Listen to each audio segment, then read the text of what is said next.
Kannur പള്ളിക്കുന്നിൽ lorry മരത്തിലിടിച്ച് driver മരിച്ചു. കൊണ്ടോട്ടി സ്വദേശിയാണ് മരിച്ചത്. സ്വകാര്യ ബസ്സിന് മുന്നിലായി വരികയായിരുന്ന ലോറിയാണ് നിയന്ത്രണം വിട്ട് മരത്തിലിടിച്ചത്.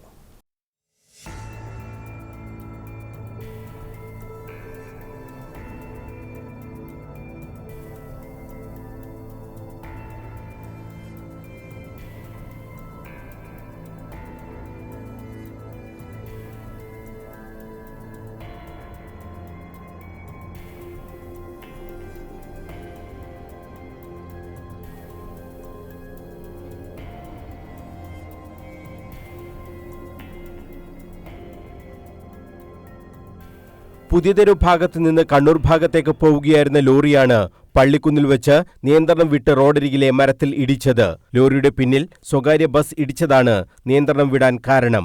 ഇടിയുടെ ആഘാതത്തിൽ ലോറി ഡ്രൈവർ കൊണ്ടോട്ടി സ്വദേശി പി ജലീൽ മരിച്ചു.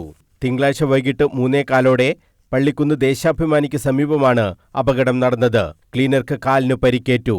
മുന്നിലുണ്ടായിരുന്ന ലോറിയെ സ്വകാര്യ ബസ് മറികടക്കാൻ ശ്രമിക്കുന്നതിനിടെയാണ് തട്ടിയത്.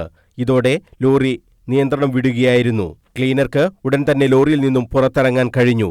അപകടം കണ്ട് ഓടിക്കൂടിയ നാട്ടുകാരാണ് ജലീലിനെ പുറത്തെടുത്തത്. ആശുപത്രിയിൽ എത്തിക്കുമ്പോഴേക്കും ജലീൽ മരിച്ചിരുന്നു. News bureau, Kannur.